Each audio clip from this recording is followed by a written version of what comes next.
Greetings, greetings. It's Uncle Vigilante, and it's Friday the 13th. This is Epicenter Live with Max Freeman and Yoga Dude. Let me make sure that this doesn't start yelling at me. It's on mute, so we're good. Okay, well, hey, did you miss me, everyone? I've been kind of quiet. I've been on vacation this week and came back early to be able to do this because that's what we do, man. We take one for the collective team so that we can get you great content. We're going to get right into it today after I ask Max a question that he does not know is coming. Max, how are you? I'm head down and focused, mission oriented, as they say. All right. Let me just check in real quick. Yoga, you in? Can you hear me? Yeah, definitely can hear you. Okay.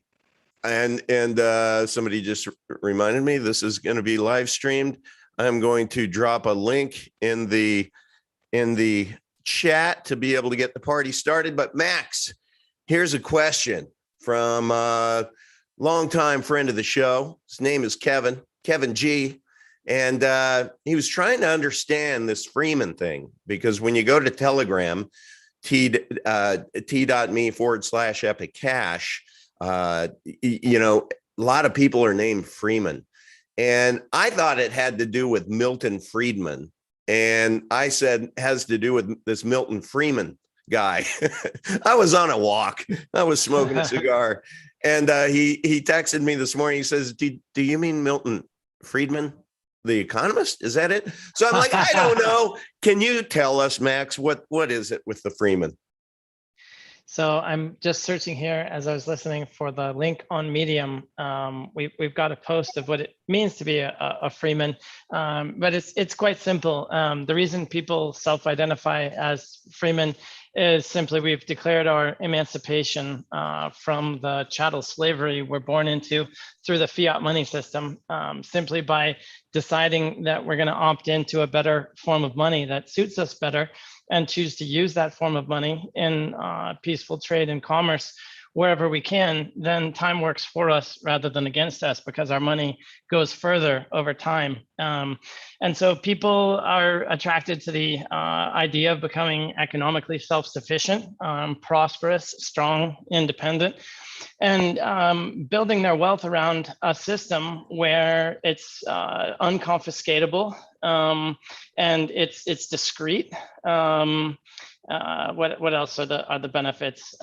People just really like the benefits that using Epic as a transactional medium and store of value in their life brings, and the community that comes along with it is a big part of that.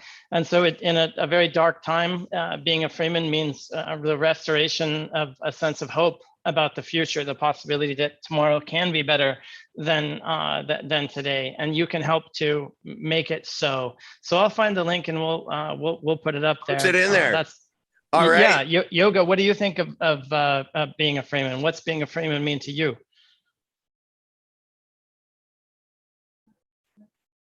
Yoga, you still with us? Yeah. Sorry about that. I was I'm trying to configure my. Can you guys hear me okay? Yeah, yep, just fine. Yeah, I'm just trying to, watching the live feed and talking to you guys, and I just had two sound channels. So just making sure that the live feed was up. And sorry, being part of the operations thing, I just want to make sure that things are running smoothly. So Freeman is just it's a good, very succinct way of putting the kind of the unifying component of the collective, if you will. It's the people that want to be free, and we're not really connected by other things beyond that. We have people who are of different races, from different continents, from different social economic backgrounds, from different political leanings, different important distinctions like choices of operating systems, etc. Yeah.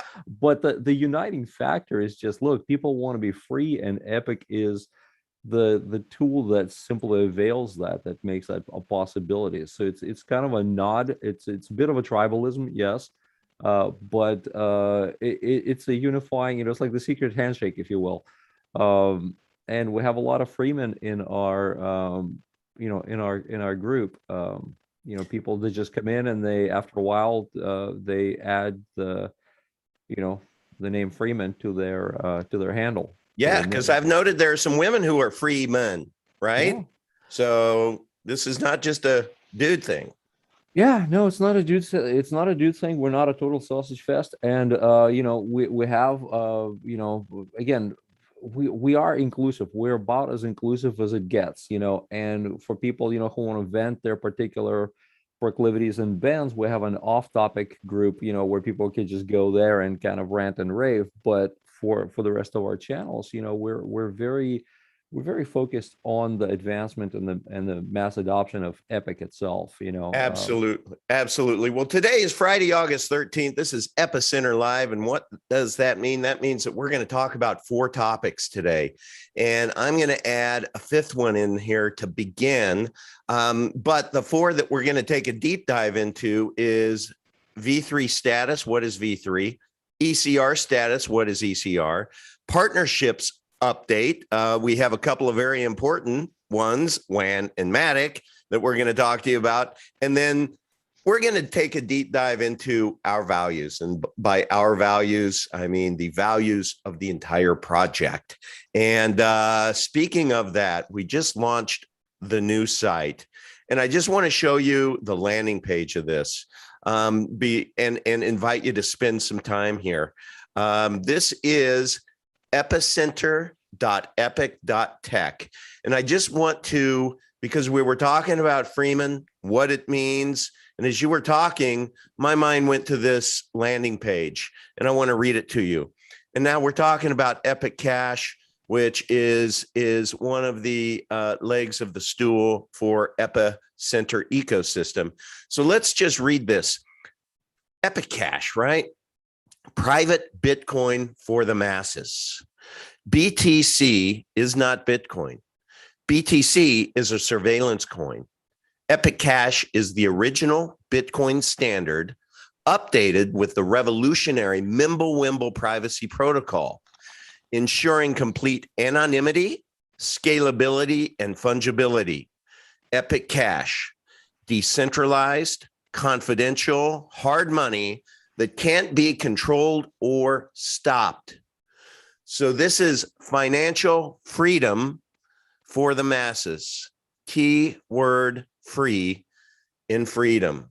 Okay, I'm going to just stop sharing that, invite people to go over there because this was just launched this last week or during the week, and it is awesome if you go kick the tires and just go through. And there's lots more coming up top where you see what is Epicenter, Epic, ECR, EUSD. There's going to be wallets. There's going to be community. There's going to be partnerships. There's going to be legal.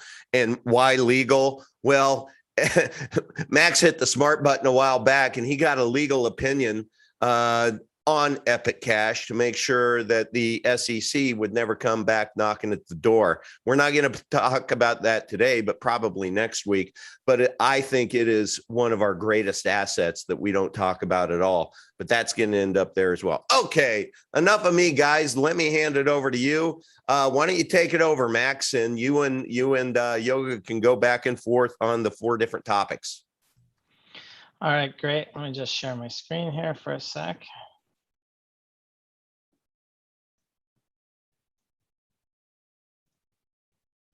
All right, are we good? We're great. Okay, so why did we choose these 2 particular people or groups to partner with? WAN Chain has been around since I think 2017, 2018, something like that. I actually supported them as an investor in their ICO back when I was a young pup cutting my teeth. So there's a nostalgia benefit there, gas wars and all that. And so the reason WAN Chain has value is that they offer cross-chain interoperability. They're able to use their technology, their proof of stake network with storeman validator nodes that essentially keep pools of collateral. As you know, I generally take a dim view of proof of stake, but every tool has its proper purpose. And if you need a hex screwdriver, then nothing else will do. And this happens to be a very interesting and appropriate application of the tech. And so in terms of our users, the ECR asset is an ERC20, but it's often $50 to send an ERC20 token to someone, certainly if you want it quickly. And to do complicated governance contracts on layer one as we need to express our will as a community and a collective with over what we should do using the ECR token, nobody would do it, because if it costs you $1,000 in gas, that's going to be prohibitive. And so what WAN chain does, it's not just a cross-chain network, it also is a superlative generalized layer 2 for Ethereum. And so when people want to vote on the proposals, should we do X or Y or Z, that'll be fractions of a penny rather than dozens of dollars or hundreds of dollars, thanks to the layer 2 integration with WAN chain. So one thing we get is the ability to vote and participate in governance, and we'll go through that later here in the show. We can also have a swap, automated market maker, the WAN swap portal. They've got approximately 36 million in liquidity and about 2 million daily volume, which again, the beautiful part about DEX is its actual volume. It's very prohibitively expensive or difficult to fake, or more so than a centralized platform that can essentially put out whatever numbers it wants through wash trading. So essentially the same Uniswap style convenient experience of, I have ECR and I want to get CGT, boom, one click, you're done. And the reason that this particular way of doing it is important is that it's non-custodial. You keep the keys. It's trustless. You're not having to hope that any kind of service provider remains in business and they don't abscond with your funds. They are there on the chain and you own them. And it's permissionless. Nobody can say you need to fill out this form or you can no longer access the system if you've been a bad boy. There are no terms of service here. Is this what you would call an atomic swap? You know, the engineering person, or no, how would I put it? I always use terms and then somebody will nitpick me and go, well, you know, it's not really like this. And so I have to be careful with that. I would say that to me, atomic swap means I have no risk in the transaction. From a user perspective, when I click the button, my money is not going to disappear and vanish out into the nowhere. You don't have that assurance with a Binance or a Coinbase. They may not open the next day. The blockchain is going to be there. So I would say yes, in that way, it is atomic and you are swapping. Does anyone have this right now? Anyone have what? What you're talking about? This, I mean, is this like new tech? Is this something? No. So DeFi really, DeFi had its quinceañera moment. It's coming out at the debutante ball, if you will, last summer. It was really Uniswap V2. That was the breakthrough. Uniswap V1, nobody cared about. But then Uniswap V2 came on the line and it changed everything. And Sushi and Aave and Balancer and all this stuff really just kind of came into its own over the last 12 months or so. That's another one of our values. Just to skip ahead here briefly real quick, is that we're committed to high assurance. And I don't have it on here, but one of those principles is that we prefer to be leading edge rather than bleeding edge. And we want to let others out there de-risk advanced technologies rather than us being that move fast and break things innovator. We just saw Poly Network hacked for $611 million yesterday. If we're asking people to place their trust in our system, then the least we can do is build it the absolute most bulletproof way that we know how. We think that the Bitcoin approach of move slower and make sure that it absolutely never blows up is more appropriate than the tech startup. Yeah, you got to break some eggs to make an All right. omelet. Hey, Yoga, why don't you, let's go back up to the top there. Can you talk about the partnership update with WAN and Matic and your point of view? I look at a more, maybe perhaps a less technical and more populist Yeah. perspective on this, and really just looking at this as an incremental step of being able to connect Epic to more ecosystems, to more crypto ecosystems. I think the key milestones that crypto has to reach is, in order to compete with fiat, is integration, cross integration with other cryptos. Building bridges, and ECR is the building block for building such bridges for us, and WAN chain, is a perfect partner, to proceed in that direction. So I see it as just a really great incremental opportunity for us to be able to connect with a lot more end users, making Epic a lot more mainstream and more user-friendly and easier to get and easier to use for day-to-day transactions, without incurring the high fees associated with Bitcoin, or the high fees associated with the gas fees associated with Ethereum. So it's a competitive alternative. So here's my question. And it definitely moves us a step ahead. Okay, here's my question. I'm an Epic holder, Epic Cash, and I hear about ECR, and I'm like, okay, that sounds cool. I don't have any ECR. How does that help me with Epic Cash? Does ECR, is that just kind of the bus you get on to be able to cross the bridge to another chain, to be able to unload my Epic Cash and exchange for some XRP, or vice versa? Dumb it down for me. Yeah, so that would get confusing very fast. We're working on technical documentation, and then based on that, the animations and GIFs and images, we can work on the communications side here shortly. But essentially what we want to do is connect every blockchain to every blockchain through Epic in the middle. And so essentially, we need to enable people to route from XRP to BNB without using BTC in the middle like they do today. We want them to do so using Epic, and EUSD and ECR are simply tools that help facilitate that. We want to remove the influence of the Binances, the Coinbases, the centralized intermediaries that are in the middle between people transacting. Okay, so we're getting somewhere. So in my mind, what you're wanting to do is basically create an Epic trading pair with every blockchain that doesn't go through an intermediary. Actually, two of them. So we want to connect Epic and EUSD, which is the reciprocal of Epic, or its inverse. It's 1 divided by the current Epic price. So right now, if we had EUSD live at 30 cents, it would be about 3.3 Epic per EUSD. If it goes down to a dime, that's 10 Epic per. If it goes to $10, it's 0.1 per. Because sometimes you want to be anchored psychologically to dollars. We live in a fiat environment after all.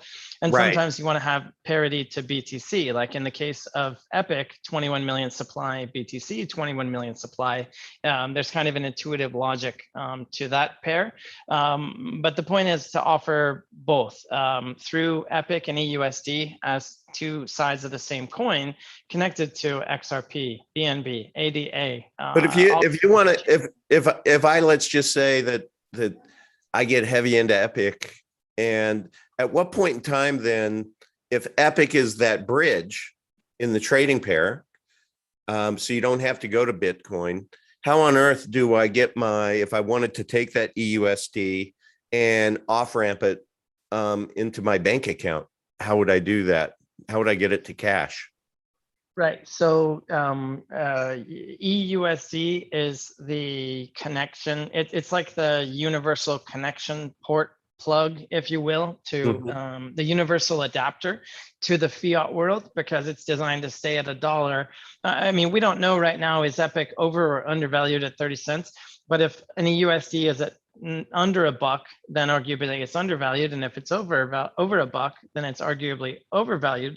And it's just a question of degree in either case. Everybody knows it's clear, and so it makes it easier to reckon with. And so your circuit would get completed by selling your EUSD to someone who has fiat cash, and they give it to you, and you give them the EUSD tokens.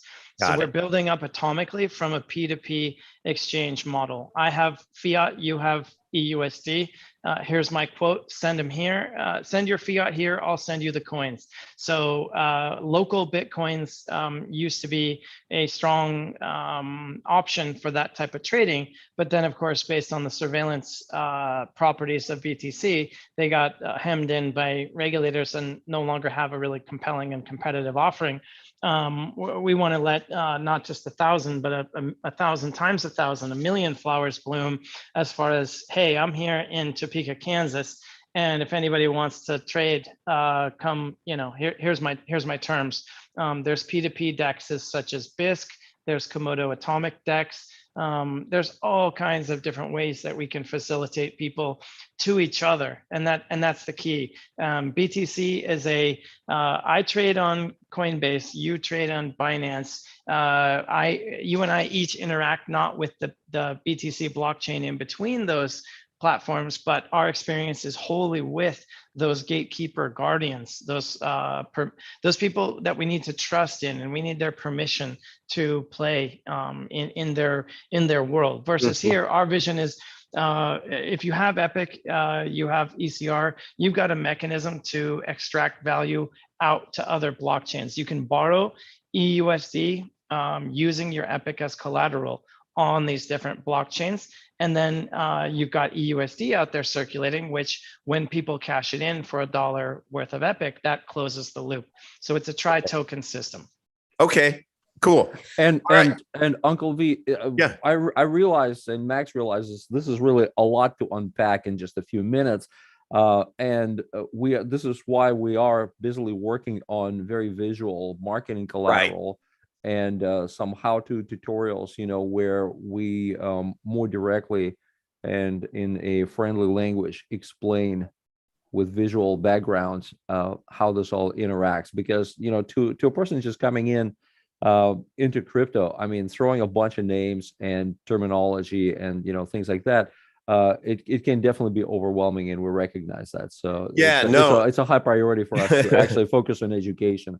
Yeah, thank you for the context there. And it is true. It can be very, very overwhelming. And the goal of this Friday show at noon Eastern time, smash that like button, please. Send this to some people who might be curious about crypto as well. But it's to just give people a sneak peek into what we're doing, because of that very fact. It's all kind of confusing. And frankly, I look at the price charts and I see BTC and the alts and all of that going crazy over the last week. And I see Epic to where it's not, and maybe even going down. And so it's important to me.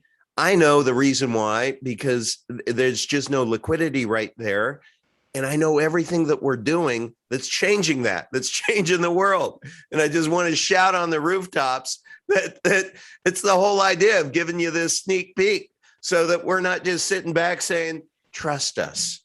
So I hope that helps people understand this, because there is going to be a point very, very quickly where we're going to be talking about Epic and dollars, not pennies. All right, next subject, ECR status. Max, why don't you unpack that? All right, so just to blaze past Polygon. So Polygon is another Ethereum layer 2 or L2.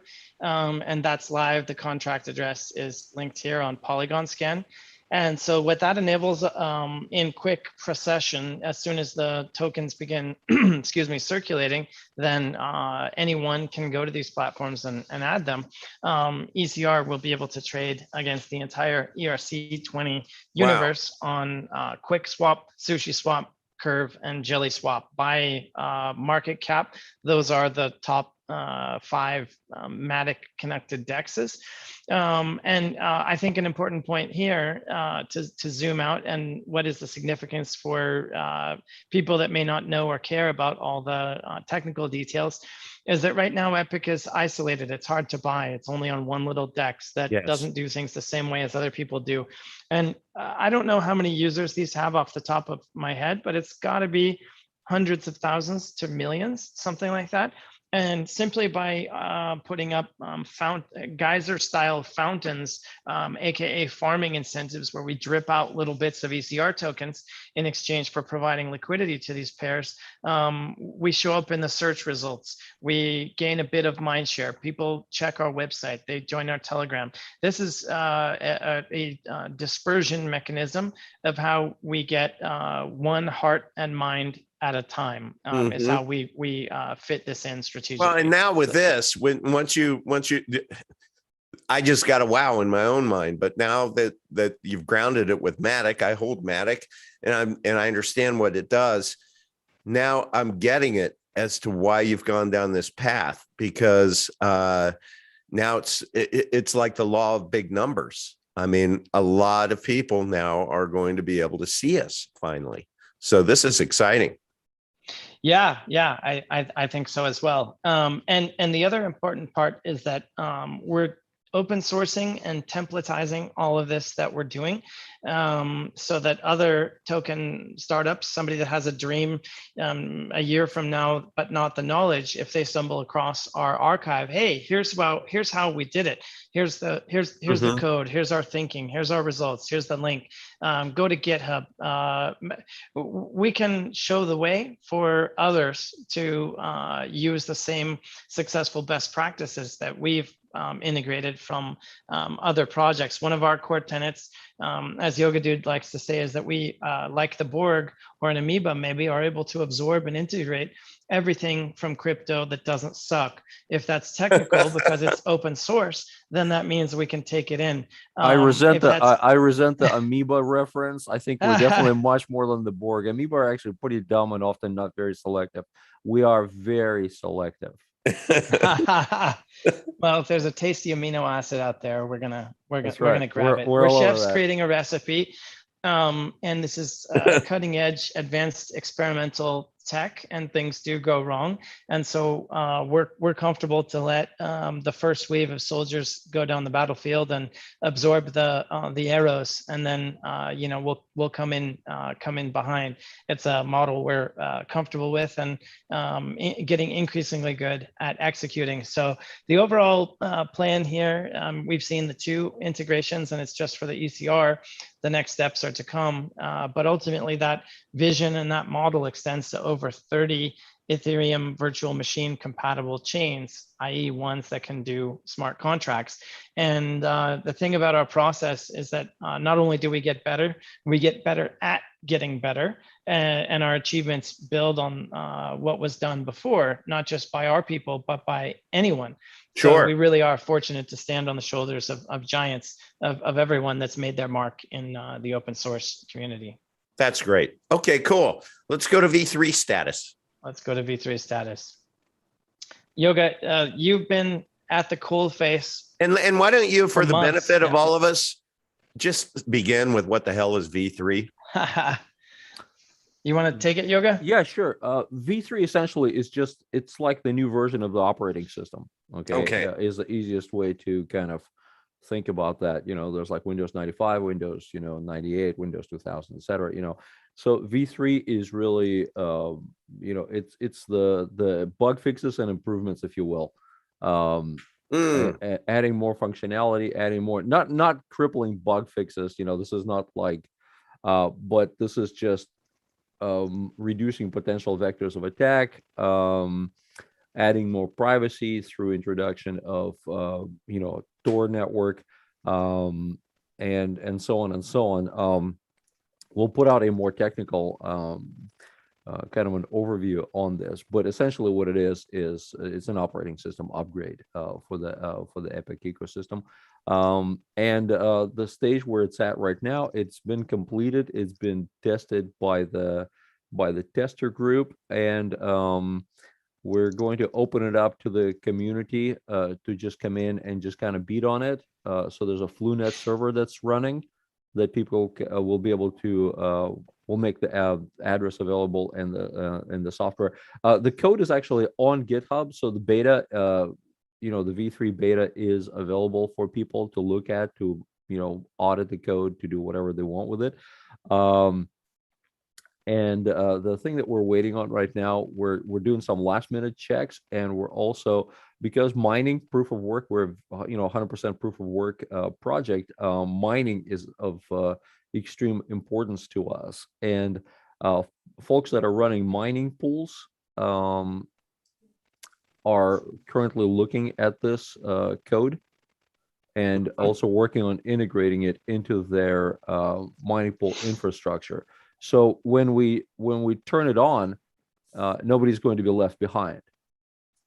And also because some of them need to do some adjustments and tweaks, this gives them some heads up, some ability to be able to do the adjustments necessary. And then the other thing is, of course, working with our DEX partner, with Vitex, making sure that they're also up on the information and ready to roll with the code. And if they have any concerns, they can look at they have enough time to look at the source code to make sure that they're all comfortable with it. So it's logistically, it's one of those things where, yeah, we could have kind of just swung it out there and just turned it on, and then everybody would be frozen until they upgraded their software. But we really want to try and do things, with minimal disruptions to people's operations. And in terms of V3 is a pretty exciting upgrade. It'll enable a lot more functionality for Epic Cash. Currently, we're running on some legacy wallets that are kind of, let's just say they could definitely be greatly improved. And part of the reason why we haven't upgraded them, because once we upgrade to V3, they would have essentially been, we would have essentially have to rewrite those wallets, so we'd have to do the work twice. So right now, there's actually a lot of wallets that are pretty much complete, just waiting for V3 to be turned on, so we can actually enable much friendlier ways of handling Epic.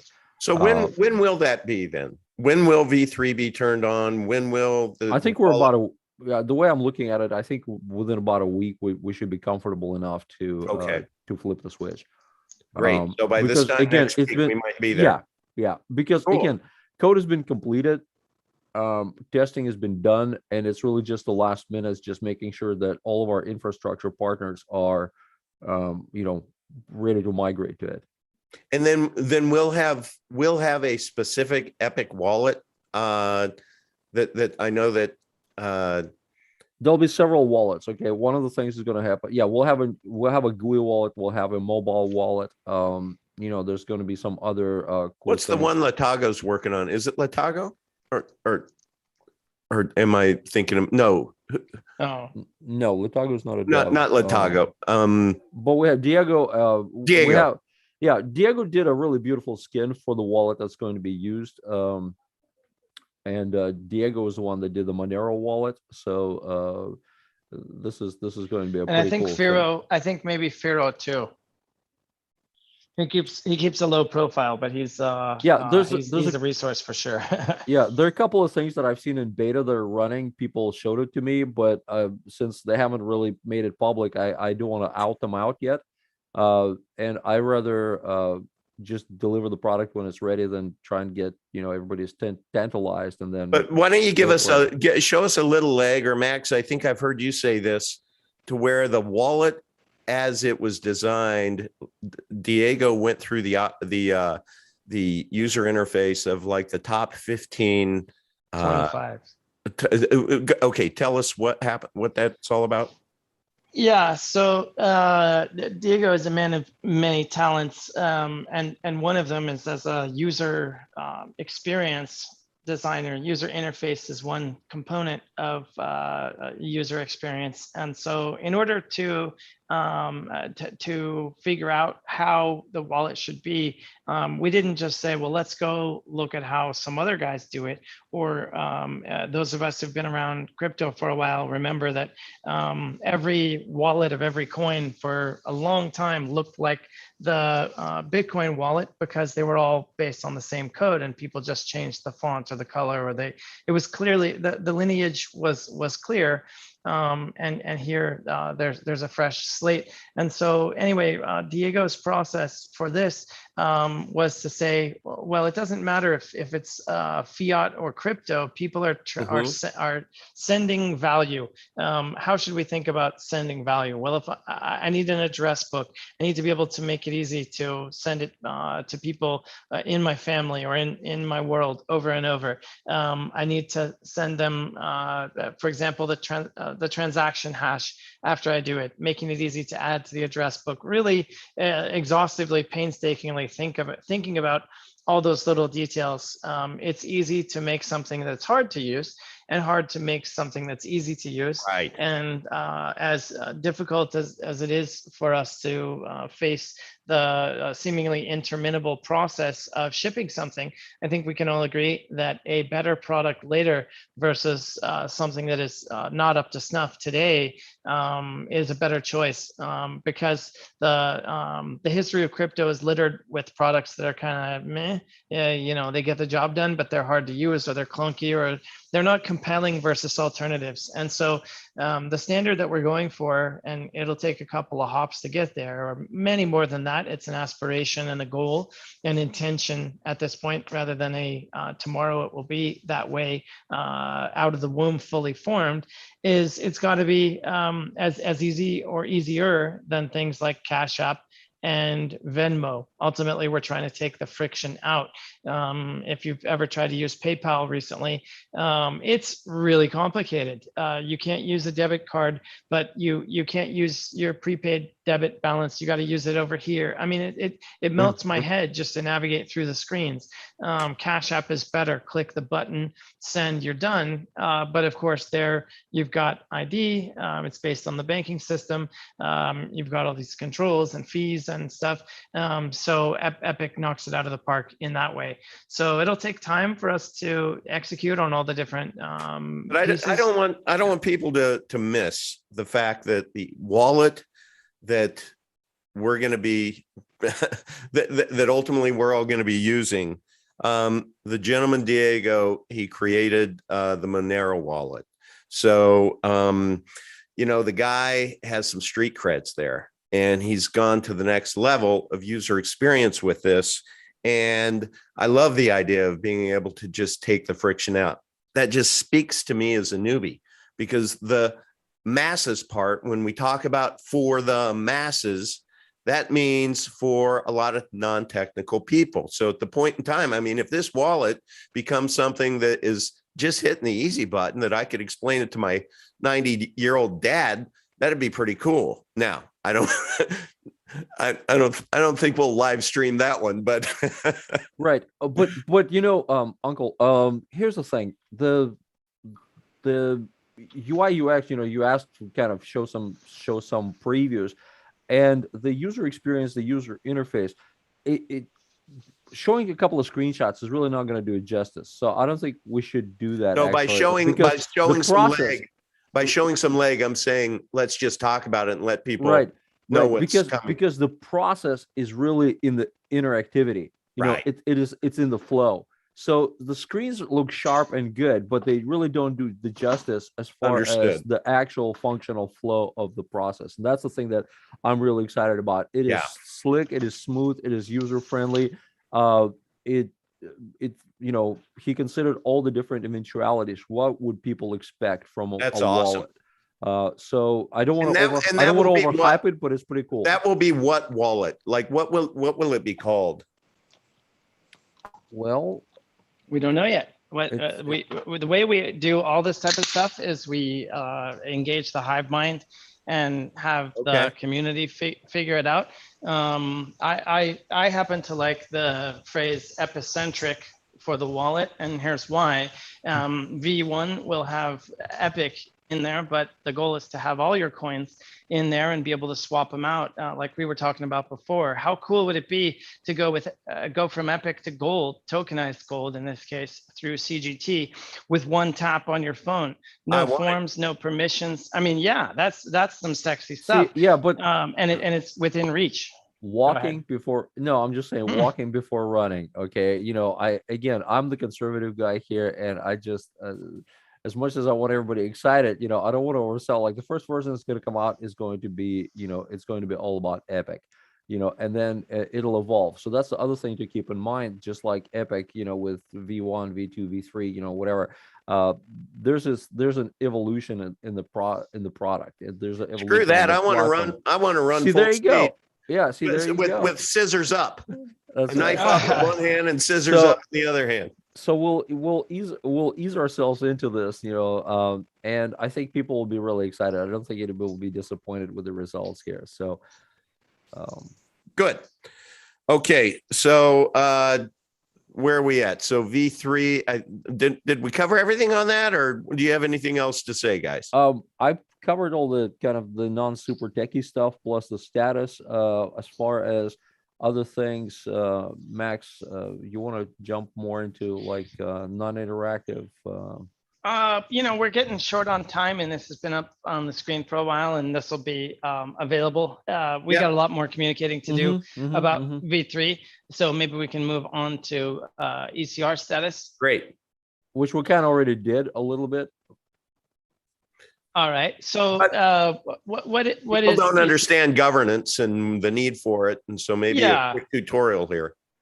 Right. So very soon, well, very being a relative term, the one by one, the blockers fall away that are standing in the way of actually allowing people to claim their tokens. The code has been tested and working for quite some time, since around the time of the value overflow incident, but that really set us back in a number of ways, and preserving the integrity of the Epic environment is job one, and a lot of moving parts had to take time to spin up again on ECR. And so gradually we're getting toward the point where we can allow everybody to grab their tokens by proving their Epic snapshot or Epic balance as of the snapshot on February 28th. And so the process will be, you say, okay, I have 1,000 coins. I want to get 500 ECR and I want to send them here. Here's my address on Matic or WAN chain. We can do ETH, but L1, but it's expensive. So most people, I think we want to encourage the L2. So let's say there's a few more granular process details on that that we can figure out. But essentially, we enable people to specify through the wallet their token address, and then they generate a transaction proving that they have the certain number of coins, and that unlocks the equivalent number of tokens, which are then sent to them, and then they become freely tradable. They can go to any DEX anywhere, or freely sell them to anywhere. And so the use of the ECR token is on a portal that's going to be at gov.epic.tech. If people are familiar with Rinkyby, they can log in on that vercel.app or vercel.app and play with it. This is governance modules from Compound, which we think of as the leader in on-chain governance. It has a lot of nice features and really has kind of emerged as the de facto choice, at least in our eyes. And so we're plugging into an ecosystem of hundreds of other projects that also use this code. And so we kind of benefit from their efforts through open source. So we will be able to answer questions such as, what should the farming incentive rates be for WAN swap for the next 60 days? How many ECR tokens should that pool get? How much should we offer to Quick Swap? Oh, Jelly Swap is interesting. Let's give them this amount. should this interest rate for EUSD over here be X or Y? All the flexibility we need to configure the various switches and dials on the control panel of the airplane as we're flying it are there within reach, and the ability of us to have transparency in our decision making about how we arrived at the decisions we did, and that they were faithfully executed. So governance has been something that we've been focused on for a long time, ever since before launch. In a lot of ways, we thought about governance before the technical details that emerged later. And so, ECR enables us to express our collective will individually through this voting process. If that makes sense. And I'm going to take this as an opportunity to encourage those to please do go to t.me/Epic Cash. And that's the Epic Cash community. And that can be the springboard to find the help desk. It can be the springboard to, if you're interested in mining. It's just a really great community. And we invite you all. That should be step number one. Number two, please you're invited to come to t.me/Uncle Vigilante Lounge. Uncle Vigilante Lounge. And that is a place to where we like to talk crypto. And then lastly, t.me/Uncle Odds Lounge. That's the place you go if you want to if you want to go to unpack all of the craziness in this world. That's a very prolific channel that people have lots of fun in. All right, with that, let's go to values. Yeah, so just to tie that off real quick, the ECR tokens that will be distributed to the REIT holders of Epic as of the snapshot will be a different process than the people that claim them through the wallet. And that means that the two markets will be disconnected, and some people might feel like they are unprepared for market conditions in the early days. And so we're trying to be extra thoughtful and make sure that new people who aren't familiar with the nuances of these markets don't get taken advantage of, running into a sell wall and getting eaten alive, and like your atomic swap story. Yeah, there's some dangers like that where we want to walk with scissors rather than run, but we're focused on them. Our goal and our intention is to get the ECR token out this month, and I think that's realistic. Yeah, I mean, we need it for governance. There's a lot of stuff that we need to do. The ECIP, like BIP in Bitcoin or EIP in Ethereum, those stand for Bitcoin Improvement Proposals. Our ECIP or ECIP is from Epicenter investment proposal. So we can spend a bit of resources to get on Thor chain as an example. And if we do, it's going to have certain benefits. And so putting that forward as a proposition and seeing if it passes muster is a very powerful capability that becomes streamlined to do in mass repeatedly and predictably that we don't have today. Hey, it just hit me as we're talking about next week, and I'm realizing I have a dad who's well, it's a couple things. It's his 88th birthday, and all of us kids are meeting where he lives next week, and he's kind of forgetting things, guys. So we want to get this one in, and I realize next Friday I'm going to be at my dad's, so I'm not going to be able to do this. I don't, but I do want to propose that maybe we do one. I will be back on the 24th. I could do one noon the 24th, and we could do a double header that week if you guys are open to it. Could do the 24th. Sure. The 24th and the 27th. Would that work for you, Yoga? Yeah. Okay. All right. I just wanted to, it just hit me. Cool. Sorry about that. All right. So we're skipping 20th, going to 24th and 27th. Right. We'll still do, we'll get them all in, but that'll the tea kettle will be really whistling by then. Mm-hmm. All right. Well, so we're trying to be time punctual here today. The last thing that we have on values, here, gentlemen, values. Yeah. Yeah, and I think this is important because it signals in the absence of knowing otherwise what to expect from us. Like Mhm. if you walk into a bar, you know what kind of environment it's going to be versus walking into a library. Here, we did some naval contemplation, some soul searching about what are we all about and what's important to us, and this is what we came up with. A system that is anti-fragile and resilient, in other words, that is going to be there indefinitely is really important. What we're seeing is extreme upheaval in our traditional systems that we rely on. People in emerging markets know that just because we use the Cruzeiro today doesn't mean that we won't wake up and now all of a sudden we're supposed to use the Cruzado, and then the new guy gets elected and we're supposed to use the Real. And we've seen this movie before hundreds of times in other countries. And as it applies to the world reserve currency, it's going to get it's going to get combustible. And Epic is a safe haven in the storm. Whatever else may come, pestilence, plague, war, and famine, most likely, Epic is going to be there. It's going to be censorship resistant, which means that not only will the system not go down, that's just on a par with BTC, which hasn't gone down and probably won't, but it's also censorship resistant for you because you use it directly rather than through a Coinbase that can turn off your account. Nobody can censor or block or blacklist or filter your transactions or your access to the system.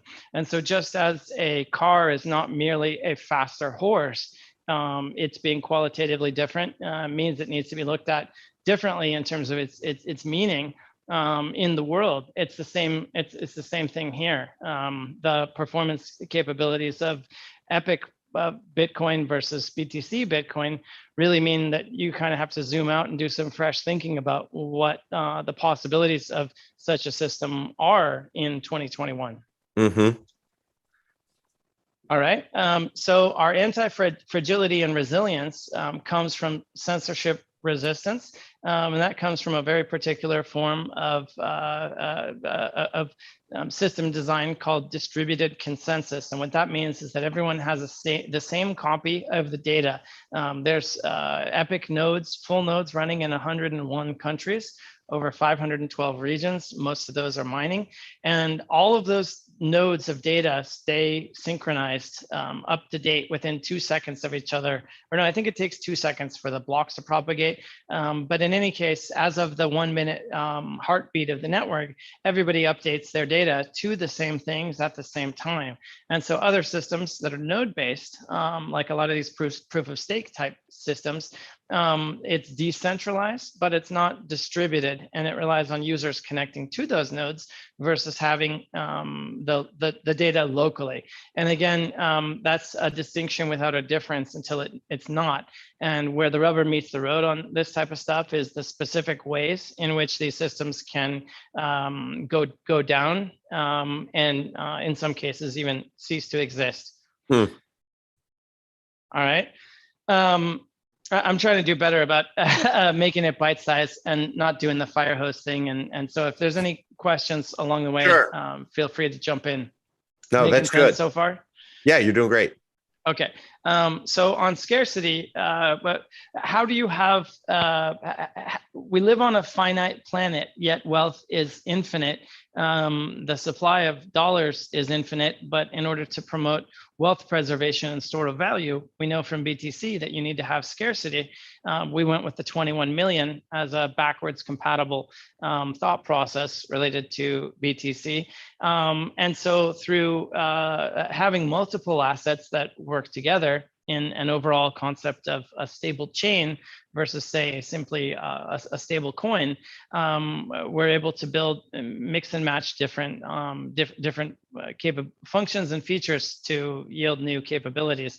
So ECR was supposed to have 8.8 billion tokens, but after analysis and modeling that we did indicated that that would be too many over too short of a time frame. What we ended up with is 88 million ECR over about 15 years or so. We're putting out an updated emission curve it ends up looking very similar to Epic, where the inflation always goes down and there's a fixed supply and there can never be any more. So at the outset, there's 25 million ECR and inflating gently and in a disinflationary, i.e. Halving type of way, similar to Bitcoin, over 15 years is well within the sweet spot of how to set us up for success based on what we've seen from the other want networks. to clarify that on the graphic, that it's not starting off at 88 million, just when people are reading this. Yeah, I'll go ahead and update that now. That's good. Yeah, and so it starts off at 28 million. People can understand, and man, oh man, the one thing that you cannot deny is Richard Hart is a master marketer, and he has everybody trained to stake. What is going to be staked in our ecosystem, if anything? Epic and ECR. Okay, both. Yeah, so Epic is a proof of work coin. You can't have something from nothing. The magic of something like Hex, the alchemy, if you will, is that something from nothing is created without having to do the input at the outset. I think in that case, he controls, 50% of the tokens, something like that. It's what would that be? Plutarchic? I don't even know. But it's a different breed of cat. Let's call it successful. Yeah, call me jealous. I'd love to have half of a tens of billions of dollars network. Everybody's just a hater with sour grapes. It's all a scam. It's all a scam. Yeah. Hey, don't hate the player, hate the game. Mad respect. Exactly. That's why I am a big fan of Epic treating the Hexicans as brothers in arms, because both of us have been. I still remember the man, the myth, the little guy himself, the crypto vigilante, Raphael. He's really down on Epic trash, and he thinks Hex is an absolute scam. So there you go. Darrow. All right, sorry, I derailed this. Yeah, so scarcity is important, but you also need elasticity, and EUSD has that elasticity. It has the infinite supply to match the US dollar, because the Fed is in control of that. We're not. And hopefully, based on these three assets working together, they achieve the desired properties. There's a number of archetypes of successful tri-asset designs that have inspired us and we've learned from, specifically MakerDAO as it relates to Ethereum. You can think of it as MKR, ETH MKR DAI equals Epic ECR EUSD, for those who know what that means. So anyway, just to wrap up here, because we're getting to the end of our scheduled time, we want a system that's trustless. You don't have to put your faith in anyone, and you can trust yourself and your ability to read the code if you're so inclined, because it's open source, and you can have your local system validate the data without having to trust a remote node unless you want to for the convenience.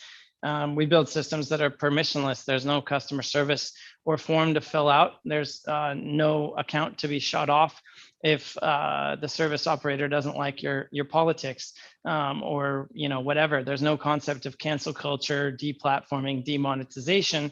The network is just a useful, a neutral tool to move financial data packets, like the internet moves information packets. Epic moves packets of money.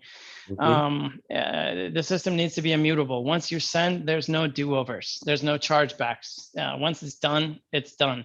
That's scary for some people, but overall, the removal of friction over whether a payment might be reversed 90 days down the line in the case of a chargeback, that's business critical for many, many industries. And so immutability is important.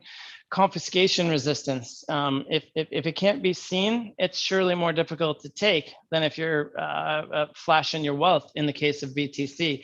I don't know about you, but I wouldn't want anybody to to send me or receive from me BTC, because then they can trace my wallet, where I get my money, where I send it to, who they send it to. You know everything you need to know if you can get somebody to transact with you. And that's one of the key weaknesses in BTC. I call lack of fungibility the Achilles heel of obsolete cryptocurrencies. And so we get the centralization resistance. We get flexibility and future proofing in terms of being able to slot in multiple algorithms. Epic runs 3 today. Our experimental chaos net called ECK, which is coming here not too distant future, will be running 10 different consensus mechanisms, including not just proof of work, but we're also throwing in proof of space-time on the hard drive, proof of history, and proof of proof to see whether other different types of scarce and precious resources have a role to play in reducing the overall cost and eco footprint of distributed consensus. Charlatan resistance, AKA fractional reserve. We're trying not to get into bed with a lot of the con artist type places. There's a lot of deals with the devil that are made in this field, and exchanges in particular are here today, gone tomorrow. Users of Quadriga CX and the place out in New Zealand, Cryptopia. People are just accustomed to waking up sometimes and their money vanishes. And there's a way to design your ecosystem so that that doesn't happen. And so we're going with that way. And the final piece is our commitment to high assurance. And high assurance is an engineering discipline that says whatever else we do, we must make sure that the system doesn't blow up. And so you mentioned that the market is depressed. It's ironic in today's world, sometimes up is down and black is white. But we used to have merely theoretical extraordinary censorship resistance, but it wasn't tested in practice. It was like we had a drug that we thought was going to be good, but you can't really know until you run it through the clinical trials. And so now Epic has survived a point blank range 50 cal to the face, followed by a social attack from within as the community responded to the technical attack. And we came through both stronger, just as a muscle after the gym responds to its stress by building back stronger. Our nervous system healed as it was supposed to. And so here we are today, almost 2 years in, 1 million blocks. And we've taken some lumps and keep on ticking. The history of BTC shows after their value overflow incident in 2010, that the system had 100% uptime after that. And so that tells me we should be in pretty good stead from here on out. What are your thoughts, Yoga? Well, sorry, I apologize to everyone. We're going way longer and way more unstructured than I thought we would. But I think the anti-fragility, the proof is in the pudding right there. You know, a lot of people claim anti-fragility, but the reality is until it's battle tested, it's just resilience. We've been battle tested. We came out of it stronger. What doesn't kill us definitely makes us stronger. And we've proven that. So That's great. I'm hearing some talking in the background. I don't know if yeah, I had a hard stop at 10. Oh, no worries. No worries. Well, you know how when they used to play movies, they would insert in the movie reel like popcorn and Coke, and it would go by so fast that would just be subliminal. You guys, you've heard of that, right? Max, can you stop sharing your screen real quick? Because I want to just plant subliminal right here, and people are going to see it. Just you probably won't even see it. It's going to happen so fast. But let me share my screen and just see. Probably won't even see this, but somebody had mentioned something about ROF and TCV in there. So yeah, see, it's already gone, but that'll give you all good reason to go back and see it, right? Okay. I think I just had to have fun with that. We're going to keep having fun at the little guy's expense, because he started it. Okay. So, everyone, thank you. Oh, somebody asked about, FATF, just to finish the Financial Action Task Force.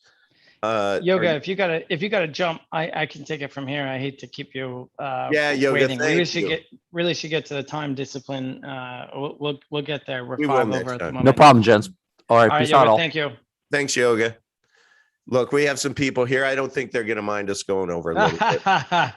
Enrique is in the house, and he's saying the next listing is very important. So and look, okay, everybody, Epicenter Live is over. It's over. It's done. But this is kind of the after hours party right now. Is that fair? Can we just say that so that we kind of kept to the 1 hour? The watch to the end club. Yeah, this is a watch to the end club where we can take some questions in the chat. Just this is the fun part. TCV are very political in their coin picks, of course. Okay. Hold on. I can speak to the FATF. Who is that from? Enrique? No, that was from Mike. Mike the Mick. All right. Well, Mikey the Mick. All right, Mikey the Mick, thank you for the question. Yeah, so people think, or let's say the off-the-cuff reaction is, oh, privacy, that must not be compatible with the wishes of the powers that be and regulators, and that's bad and scary. But the fact of the matter is that the most extraordinarily optimistic or pessimistic view of how many cryptocurrency transactions might possibly be nefarious, because something going from, say, Fidelity to Coinbase is not going to be anything bad, so you can exclude that.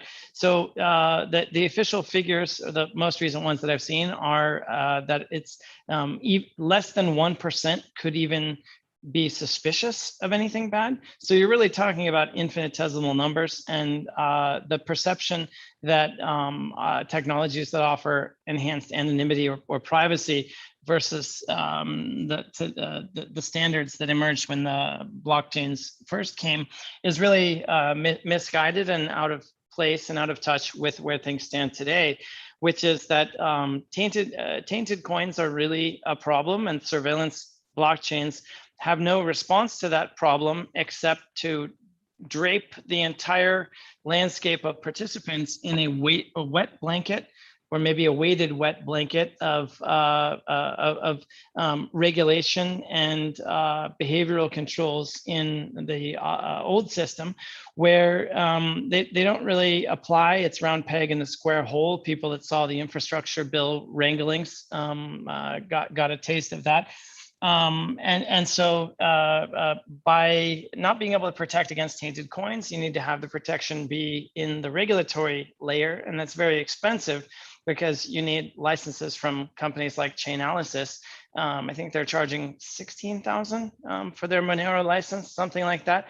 And you really have no choice, because you must protect yourself against illicit transactions and transactors and bad coins themselves. As many viewers know, if you try to deposit BTC from TradeOgre, increasingly exchanges will shut down your account and keep your money. They'll send you an email that says, oh, you deposited money, BTC from TradeOgre.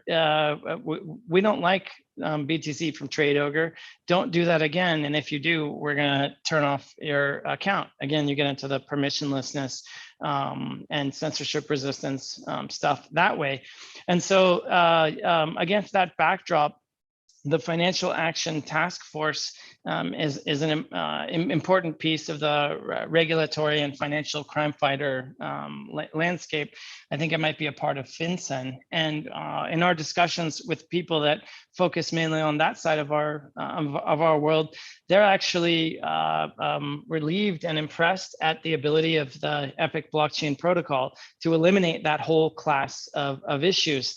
If you can't have tainted coins, then you don't have to have a workbook manual, a policy and procedures manual, and review that every year with your auditors and accountants and lawyers at $1,000 an hour during the annual board of review or review process, because you don't have that set of concerns. Just you've reduced the friction and cost. So I would say that we have nothing to fear and a lot to gain from people like the FATF and public policymakers and financial crime fighters and regulators. In many cases, they're more natural.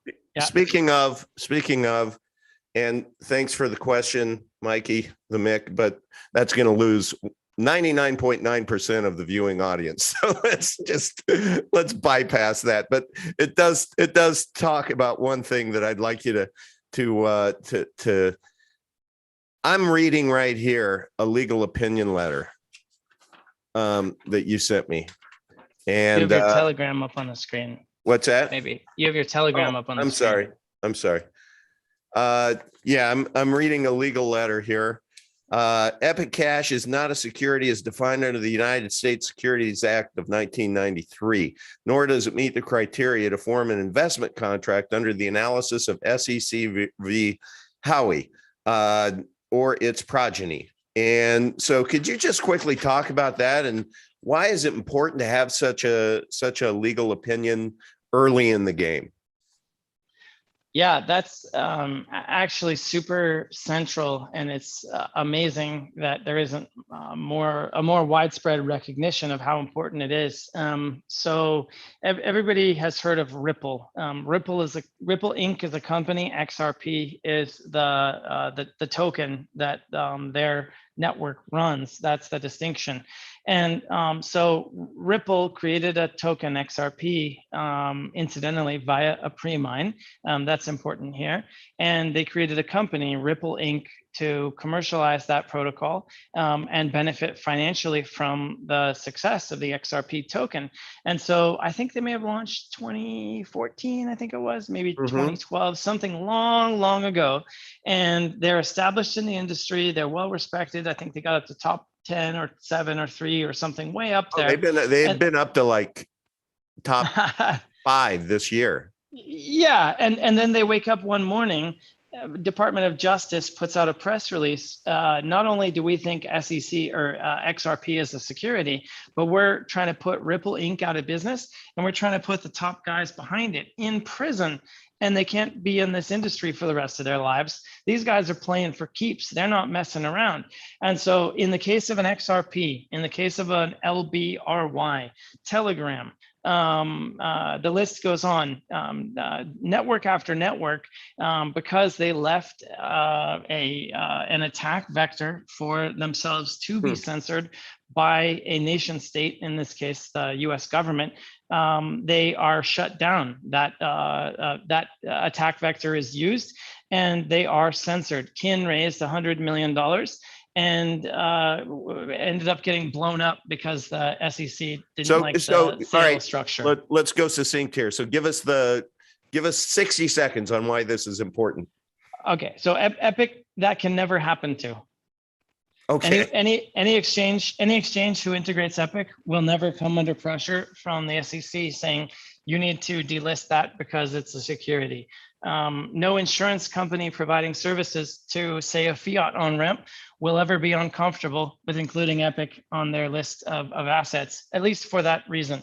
So we're building our house on a foundation of stone rather than sand. Okay, thank you. That was perfect. Enrique, our friend Enrique, yours and mine, he is a big time Epic Cash community member and doing some amazing things. But he said, I believe that fast and easy to use fiat to Epic and Epic to fiat ramps will be necessary while trying to foster adoption. What expectation or ideas do you have for this, Max? Well, we don't have enough time in the day to go into all of them. Perhaps that's a topic for another show. In fact, I'm going to challenge you. Answer that question in 60 seconds. All right. So specifically, we're going to build out the fiat connectivity around EUSD. and create a variety, encourage and nurture and foster a variety of options where people can connect Epic to fiat through EUSD, which makes the math easy by being soft pegged to a US dollar. So a variety of fiat ramps and rails. A rail is a two-way connection, and a ramp is a one-way on-ramp where you can just buy and not sell. There's probably a half a dozen, maybe a dozen different initiatives at connecting EUSD to various flavors of fiat, gift cards, debit cards, credit cards, ACH, all that good stuff. Okay, so when we hear about all of these exciting things that are happening on the roadmap, what is a reasonable time period where it'll kind of cease being this is what we're going to do versus this is what we did? And you know what I'm saying? It's just like, because because there's a lot of people out there who may look at the charts and not see a lot of progress in Epic price, that are like, okay, it's just seems like a promise coin at the end of the day. A lot of promises, but come on, when moon. And I know that you hate that and you hate that question, but it is the elephant in the room when that seems like there's so much great things in progress and we're talking about all these things and stuff, you know, but then it's just not being translated into price. It's kind of like, when is it going to go to 50 to 60 to 70 and sustain and go to $1 and everything? And I know the answer. I know the answer is this will be a silly question or a silly topic of conversation in a year, but you know what? We're talking about trying to get people's interests. And so I want to give the reasons why and actually address that instead of just dismissing it. Yeah, so not to be dismissive, but price is a lagging indicator, not a leading indicator. And the crypto market is highly information asymmetric.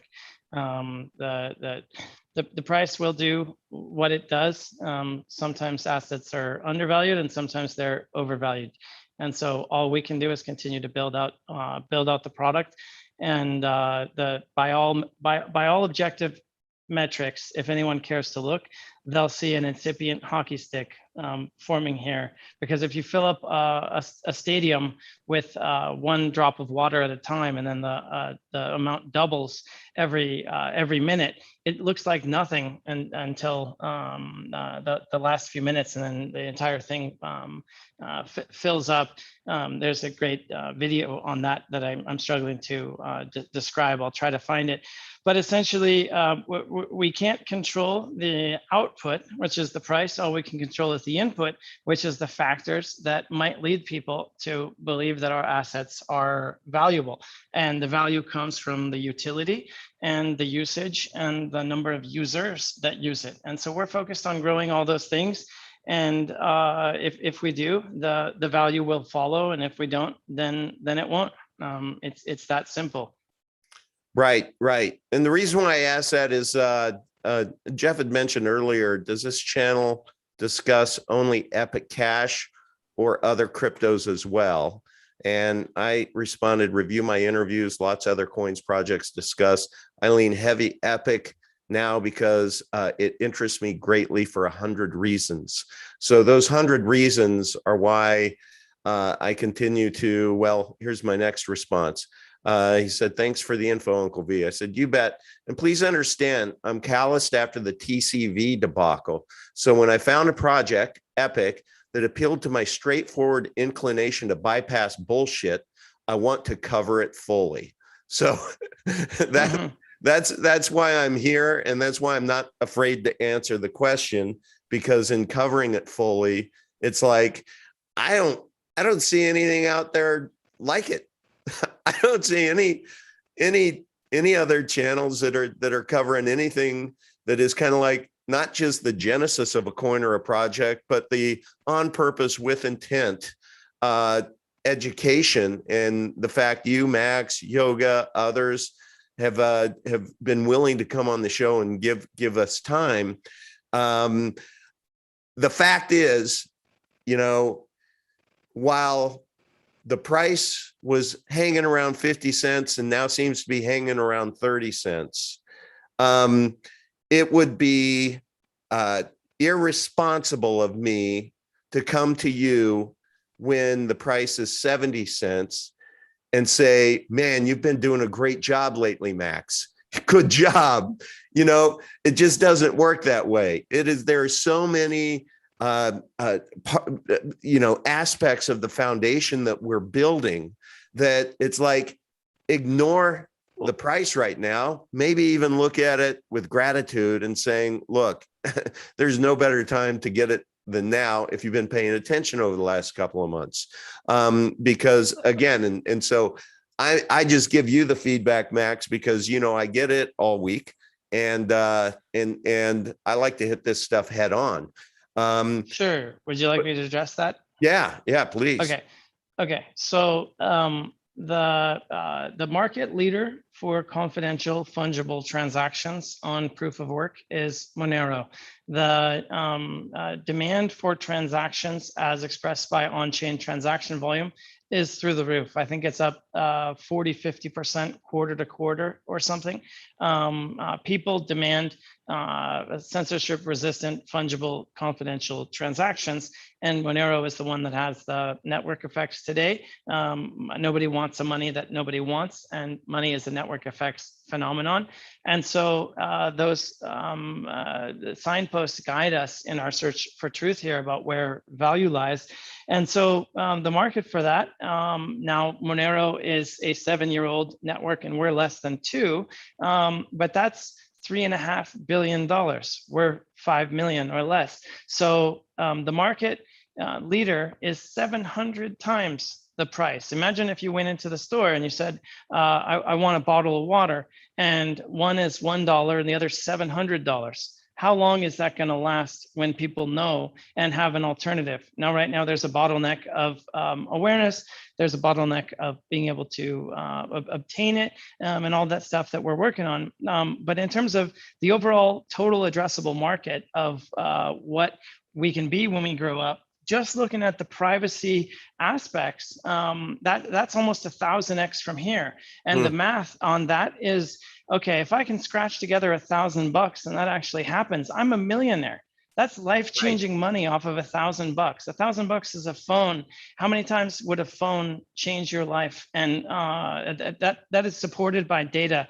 Verge at the end of 2017 went on a 67,000% rocket ship ride. $1,000 in Verge got you 6.7 million in, I think it was a month or 2 or 3 or something crazy like that. YFI went from 0 to $1 billion. So the market for confidential, or for always on confidential money, is 1,000x up from here. But really, we have to look to Litecoin. The idea of Litecoin is as a silver to BTC gold. They didn't really make many changes, but the few that they made were aimed in service of being a medium of exchange rather than pure store of value. And we can also look to Bitcoin Cash or BCH as another expression of that idea of a medium of exchange counterpart to the slow and cumbersome bulky gold, which is BTC. And both of those networks are well over $10 billion. Nobody can deny that Litecoin and Bitcoin Cash have a longer and more storied history than we do. But also, I think that people would be hard pressed to dispute the fact that we clearly have a better future because we've got a better foundation to build off of with Mimblewimble versus using a copy at the end of the day of a code fork of BTC in the case of Litecoin, or an actual fork with all the fractious community problems that came from the birth of BCH out of BTC. And so if we're looking at a $10 billion type of stratum, that's $1,000 a coin. And what gets us there? Well, the reason we don't have a mobile miner is not because we don't have a mobile miner, but what good is not because we can't do that. That's relatively straightforward. And indeed, the ARM build is already there. If anybody wants it to play with it, we can throw it up on GitHub. But without a mobile wallet, it's no good because the coins are just stuck there. And so again, we're kind of bottlenecked. at V3. And so I think when people realize, wait, you mean there's 5 billion cell phones, that the only thing standing in their way of them mining Bitcoin, because to them, BTC is too slow and expensive and nobody can afford a full one at 50 grand or 40 or whatever. You mean, wait, I can have my phone plugged in at on Wi-Fi overnight and it'll just take little sips of the battery and I'll get drip feeds of coins. I can have a whole Epic, and that drives the network effects of our ecosystem in a way that other that other coins can't. And so I know people in crypto, there's the thrill of victory and the sorrow of defeat, and these are very volatile markets. But at the end of the day, short term, the noise on the chart is a voting machine phenomenon. Long term, where the water finds its level is where value is. And if you look at the ability of the Epic blockchain to help people capture value in their life through reduced transactional costs, ability to avoid injurious aspects or efforts against their wealth and their finances through predatory central bank and nation state policies, those things have a value. And in the case of BTC, that's $1 trillion. And I would even go so far as to argue, I've long maintained that BTC gets to 100 grand first, but Epic gets to $1 million first. Because $100,000 BTC means it's going to be hundreds of dollars to send, and it will never get any cheaper. It'll be like the worst of 2018 or 2017 when it was $81, and earlier this year in April when it was $62. It'll become prohibitively expensive to use L1. And then you've got Epic sitting there that's got capacity to spare. They used to talk about electricity so abundant that it'd be too cheap to meter. And in here, there's really no reason for fees, because the alchemical magic of Mimblewimble means that you really can get it for free. Well, when it comes down to it, Epic Cash is invisible Bitcoin that transacts fast with absolute minimal expense, next to nothing expense. So when you really unpack that statement that Epic Cash is invisible Bitcoin, so it's private, it's not surveilled, that transacts fast. So like what was your Litecoin you were saying? Litecoin is 2.5 minutes, as is Monero, or 150 seconds. Epic is currently 60 seconds. And as part of the Epic Plus spec that we're working on releasing, the sort of V2 white paper and roadmap of what we're expecting, we think we know how to take that safely down to 15 seconds. That's amazing. Yeah. And the cost to do that transaction is what? Oh, fractions of a penny. Fractions of a penny. Our analysis indicates that when BTC is 100,000, all sends will be over $100. The network just won't have enough capacity. Like, it'll go to the back of the line and it'll never get sent. The possibility of getting a transaction through for a few Satoshis is going to be a thing of the past. And so when BTC is 100 grand, you'll have multiple hundreds of dollars fees probably. Let's call it 100. When Epic is 100 grand, then you'll probably see 90% of transactions being, I don't know, 1,000th of a cent, something like that, just an anti-spam fee.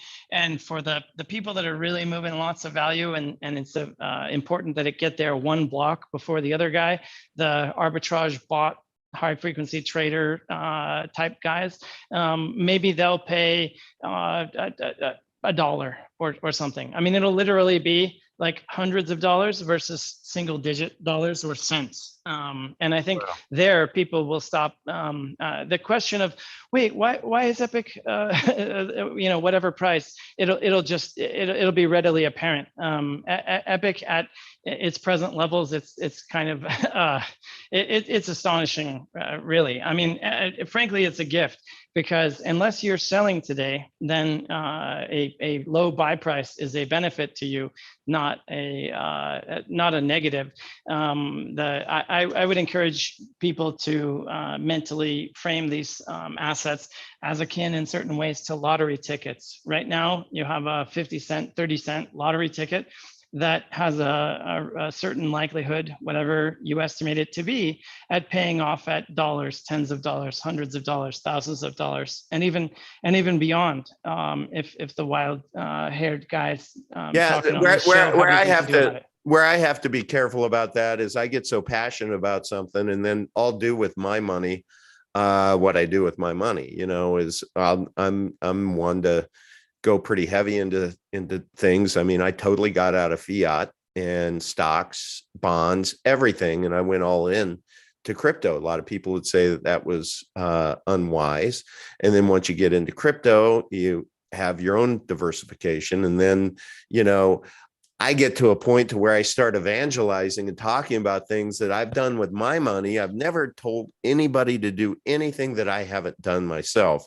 But, you know, I start feeling guilty when I do evangelize and, you know, get somebody in when they're like, okay, if you say so, Toddy, you know, let's buy some R. I see it's at $15, or let's buy some Epic. I see it's at 60 cents.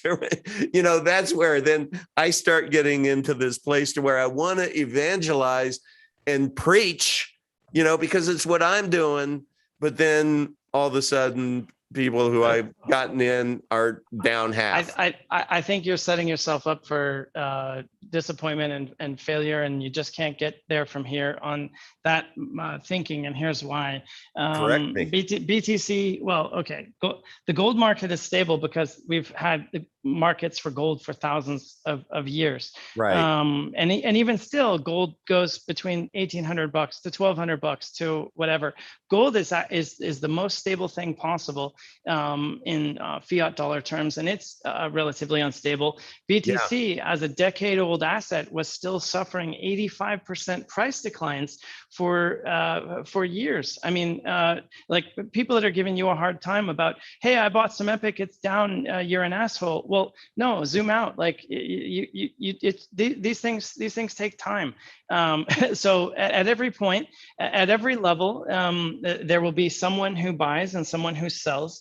And the history of crypto tells us that at some point from there, the market will be down 30, 40, 50, 60, 70, 80, 90% or more. And people that are not prepared for that, perhaps this isn't the game for them. And so at any price, at any time, there will be a dip in the chart from there and someone will be unhappy. Now, in the case of Epic, unlike almost everything out there, you have something useful to tell them in terms of why it might not be so bad. Yeah, it sucks that your dollars are now worth donuts, but what is the likelihood of it coming good in time? And in the case of something like an R, which, as you know, that we're very fond of, if you bought at $15, you were paying a $2 billion price for the whole network, and all the glory days were behind it because of the Instamine emission curve that feathered the nests of the early guys there. But so, Jeff said it was going to 50 or 5,000. He even said on his walk that it was going to go to 5,000. And it will. But how many Venezuelan bolivars is that? Because what we're talking about is a hyperinflationary collapse scenario where the price of everything in dollars goes to infinity. And so just like a stopped clock is right twice a day, this is the same thing there. It will go to any arbitrary number, but that's not a reflection of the success of the underlying so much as an erosion of the value of the numerator.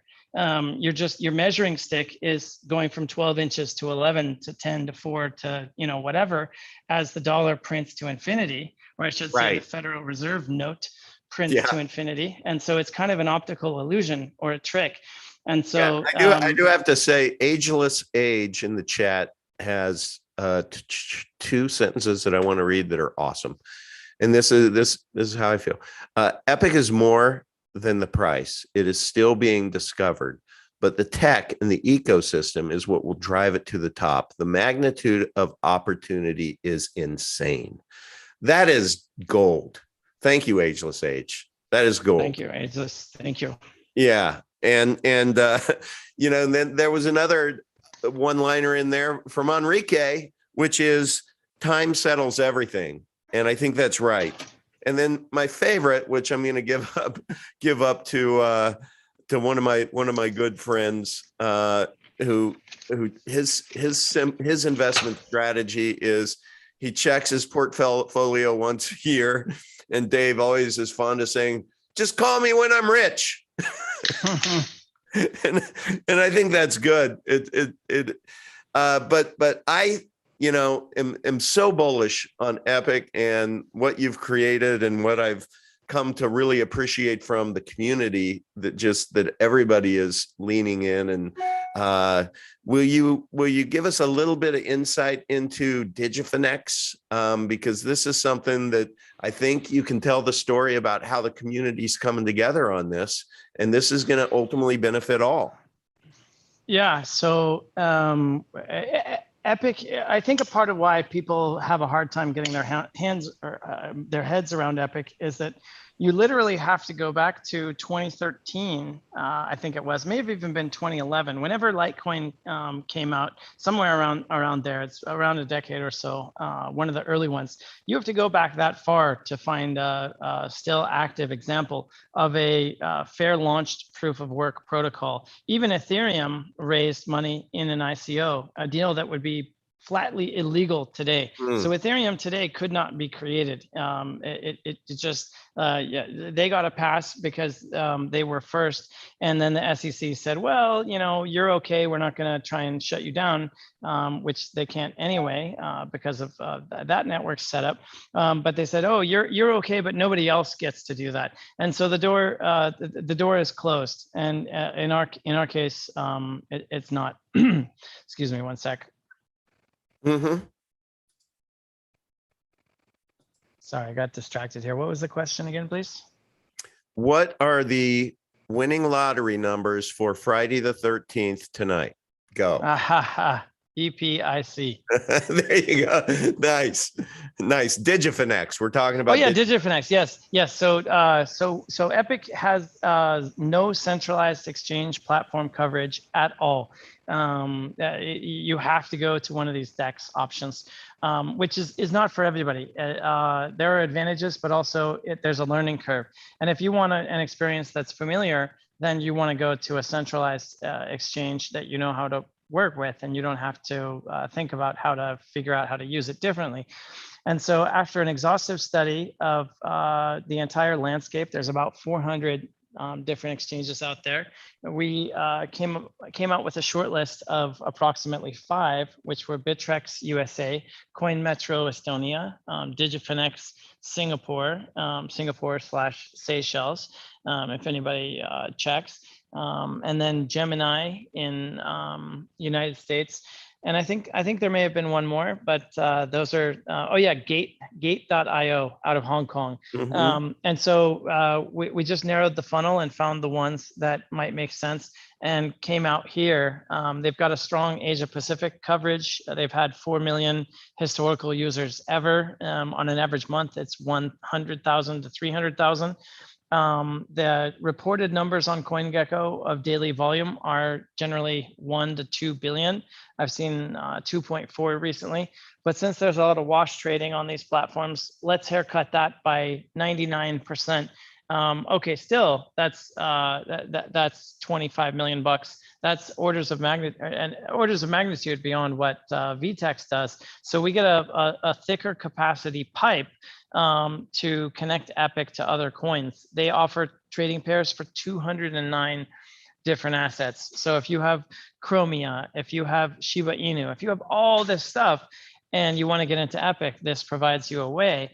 And so what is the price of that? We know it's a pay to play field. A lot of the bigger names, I mean, you talk about a Binance, it's well into the 7 figures if they'll even play ball with you. And there's all kinds of other deals with the devil and things that are long-term bad for our community if we were to pursue such a path. So it's about more than just the money.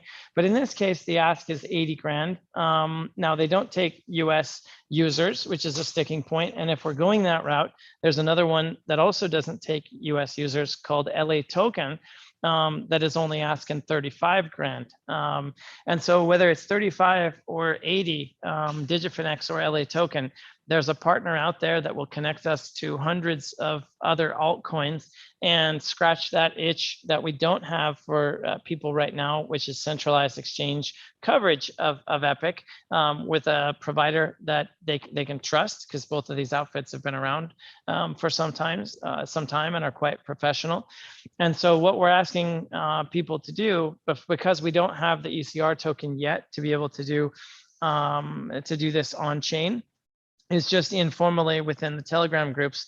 If you can do the math and say, well, there's other coins, maybe we shouldn't name them, that really have no reason to be valued much higher than Epic, except say, I don't know, a Trade Ogre listing, and yet they're valued just at these insane numbers that are not justified at all by the fundamentals. So we have to look Occam's razor at that infrastructure, that centralized exchange coverage that we don't have, that they have, as the strongest possible explanation for why Epic is at its present value. And so it stands to reason that if we address that, then it could get resolved. Back of the envelope math, Pirate Chain R is 700 million.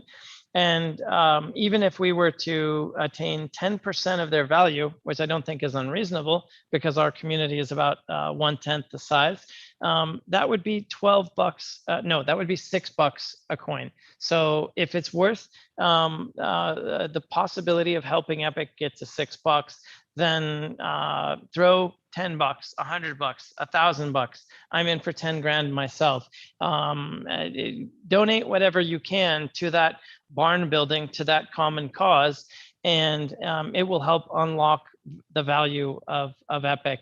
And that's a template of the ECIP, the Epicenter investment proposal that will move on chain with ECR and start to use the DAO Treasury resources for. The proof of work protocol throws off an income stream from the blocks that can be used for stuff like this as well.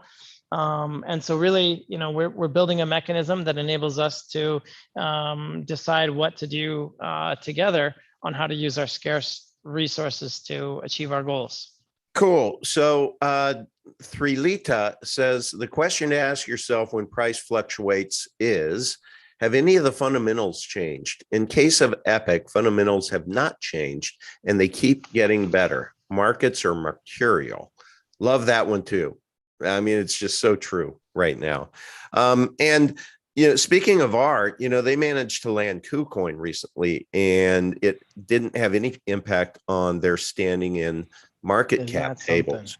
And they already had numerous other central exchange options, and we only have one. So that was really interesting to me that didn't pump, the price there, which leads me back to, I think, that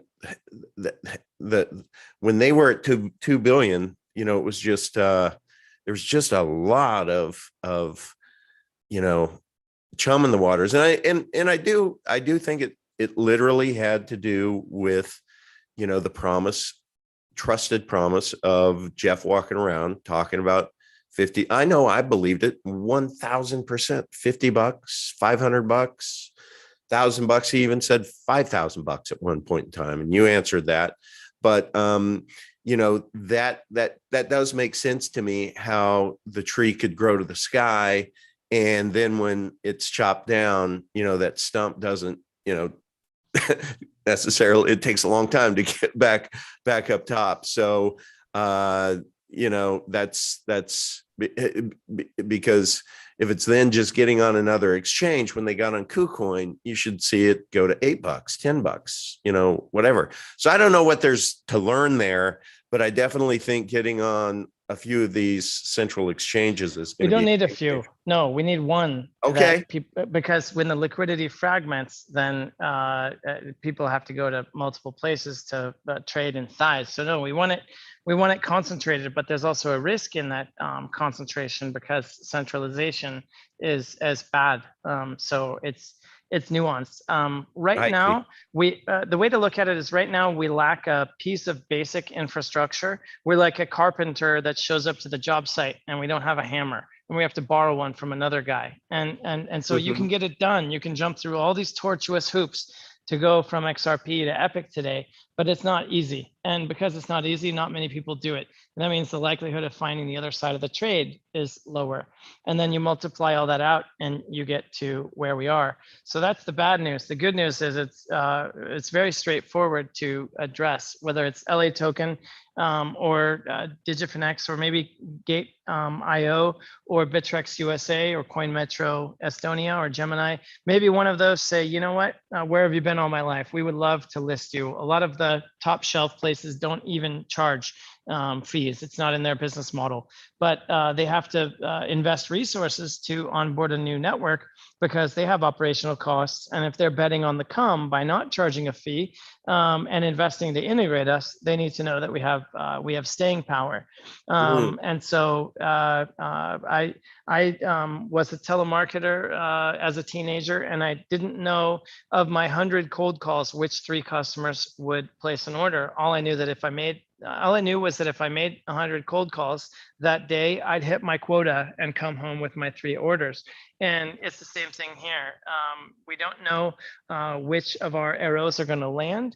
All we know is that if we keep putting effort out, if we control the input, eventually the output should result. We're in charge of the process, but not the outcome, if that makes sense. Right. No, it makes sense. I am glad we had this last half hour, and I'm glad we went down that path because I think a lot of really good,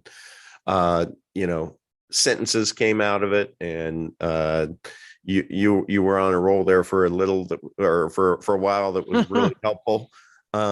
Seriously, I want to go back to that part. I think there's about 10 minutes in there that we can turn into its own video. Cool. Okay, well, look, it is 1:46. So thanks everyone for joining us. And Max, thanks again. Just to let everyone know again, next Friday, we won't have an Epicenter live, but we're going to do a makeup on the 14th. And then that following 27th. So we'll do 2 in the week. And by that time, we should have lots of good new information to discuss. And in the meantime, I hope everyone has a fantastic weekend. Max, do you have anything to end the show with?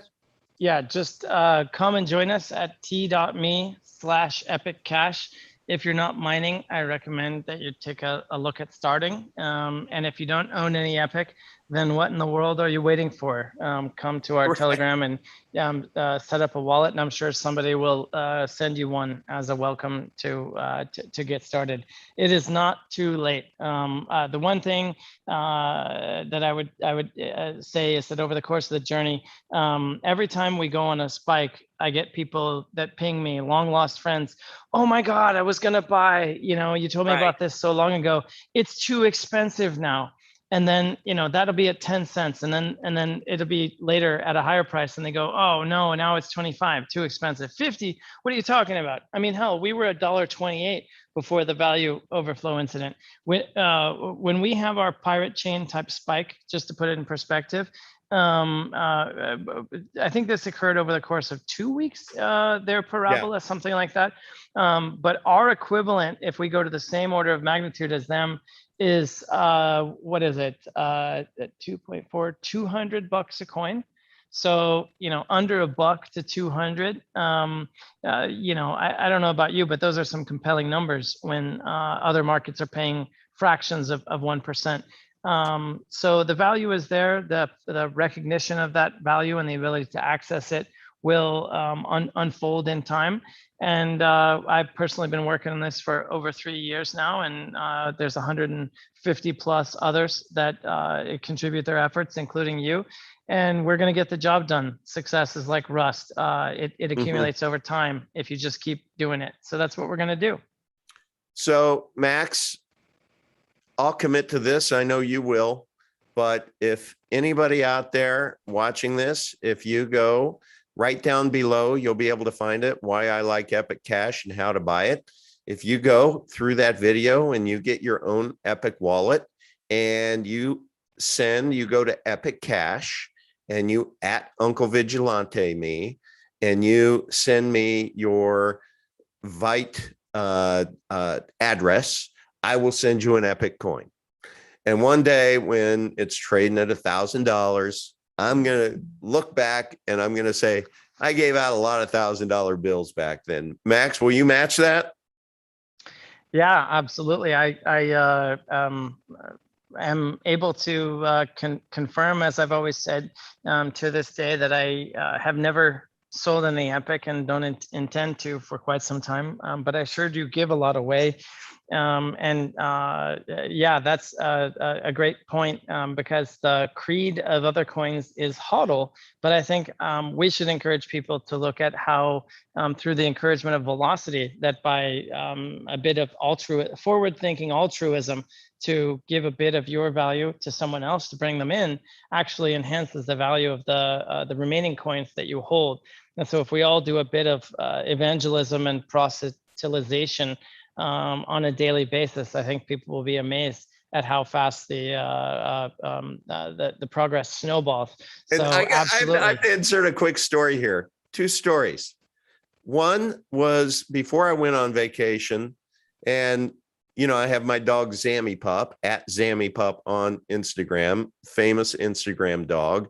And he's very expensive to groom. So all in, it's like maybe, let's call it $175 to get him groomed with tip and everything. So I told my groomer that if she would go and do what I'm asking everybody else to do, that I would I paid her for the 175, but I said, I will pay that again, but in Epic Cash. So at today's rate, that's 175 divided by 500.3. So that's 583 Epic. So still haven't heard from her. One day that 583, let's say it gets to 1,000, 508, $500,000 I'm gonna sorry to interrupt, but I'm gonna place a stake in the ground. What are we, August 13th, 2021? Yeah. Peter Schiff, a man I have great respect for. I read a lot of his books and watched his videos, and I came to crypto from precious metals, and I learned a lot from him. And one of my beliefs that I strongly hold is value delivered for value received.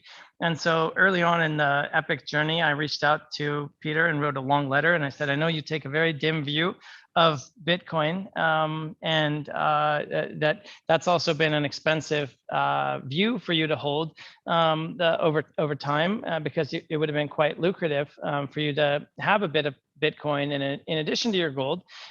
So I'd like to give you a no strings attached gift of some Epic. The number was actually 10,000, if you can believe that at the time.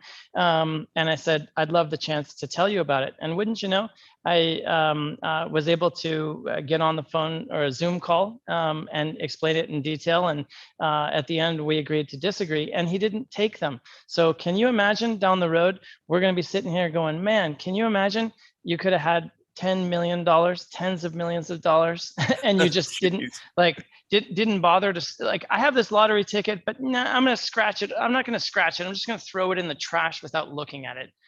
That's what's going on here. well, again, wanting to increase adoption, I had a waitress who, very nice, and at the end, could tell she's working hard. And I said, hey, I showed her the channel, and I said, if you go to this, and if you figure out how to get me your Vite wallet, I'm going to give you the tip that's going to match the total bill here. including tip. Haven't heard anything. Haven't heard anything. I mean, it just boggles my mind. It's not that hard, you know. And because I thought, and she asked, well, why would you do that? And I said, because if I do that for you, then you're going to become an evangelist for those who work here, right? Those friends of yours. And that's how you get adoption. And so it's worth it for me. And you did a nice job. But as my wife will attest, it's hard to give Epic away. All right. Well, we will make it easier, and as I always say, everybody gets the Epic price they deserve. So whether someone comes in at $1, $10, 1,000, 10,000, it'll still be a good deal at 100,000. The reason people will buy it there is because, unlike BTC, where the only answer of why will the value go up is that some other greater fool will come along and pay a higher price later. Why would they do it? Well, because there'll be someone after them to pay a higher price later. That's it. That's the thinking. Whereas the value of Epic is based on the utility. Well, I would have to pay wire transfer fees and credit card fees and remittances and suffer the injustices of not being able to access my money and bail-ins and bailouts and all this other stuff. And so you can quantify the fees avoided and the risks avoided and place a value on that. And so ultimately a faith-based pyramid model or a usage-based model, it's clear which one is more sustainable. And the 21 million is the same, the proof of work is the same. Everything's the same, but the name. I think we need to stop calling BTC Bitcoin unless it's like a nostalgic historical reminiscence ceremony. Like, thanks for winning the war, old timer. Glad you're back from Iwo Jima. No, but we've got money to move here, and the BTC network can't move it simply. I think we should call it Emperor Bitcoin. Bitcoin has no clothes. You can see right through the transactions, you know, whereas no, that doesn't work. We are invisible Bitcoin. You can't even see us, but that wouldn't just be our clothes. That would be the full Monte. You know what we should do? Because we're blind men under the street lamp looking for our keys. We're trying to find that magic note, that phrase, that idea that will unlock it in people's minds. Aha, that's why this thing is valuable, and we just don't have it yet. I think so invisible Bitcoin comes close.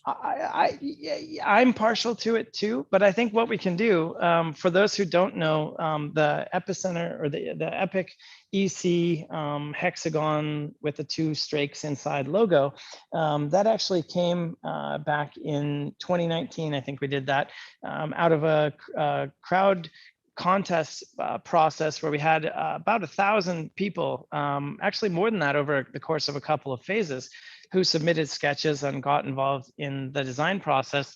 Maybe we throw a bounty of some ECR tokens out there for people to help us crowd access the hive mind. Let's crowdsource the question of how do we best describe, how do we convey the value of Epic to the world at large? Because the world is ready. There's 221 million crypto asset owners. Even if they don't technically own them, they think they own them because they have an account at a place like Coinbase or Robinhood. In their minds, they're crypto users and they want to be crypto users. And as we make the ease of use challenges go away, the adoption will naturally follow. Going from 0 to 200 million is the hard part. From 200 million to 1 billion and beyond is comparatively easier. So the stage is set. We've been building strength for 2 years, and I think we're going to get there. And well, let's so this do is this. Really the time. Let's do this on the 24th. Between now and the 24th, this will give people good reason to come. The 24th, we're going to figure out what that looks like. Whether it's epicfundme.com, we'll set something up to where we can access the hive mind for people to. So start thinking about how would we best describe Epic Cash and all of its positive attributes as it relates to epicenter.epic.tech. Go there, kick the tires of the new website, please. It is amazing. And it may be a thought starter for you, but like Epic Cash is invisible Bitcoin. That works for me because everybody understands Bitcoin and everybody understands its Achilles heel, which is it's a surveillance coin. So I think that's pretty cool, but Epic Cash is so much more. It's so much more. So we're leaving some money on the table there, and let's figure it out. So we'll come up with the how to make your submissions on the 24th. You can start thinking of it between now and then afterwards, we'll put a timeline together and we'll award the winner. And maybe we create 3 of them max. I like first, second, third. Sounds great. All right, everyone. Thank you, sir. This has been a good one. And people in the comments, drop below. I'm thinking, Max, what we might do is commit to a 1 hour each week. That is Epicenter Live. And if we so choose, and if we have the time, we might just open it up for Q&A afterwards. And it's a lot more casual, and the topics become more open. How does that sound to you? Sounds great. All right, guys.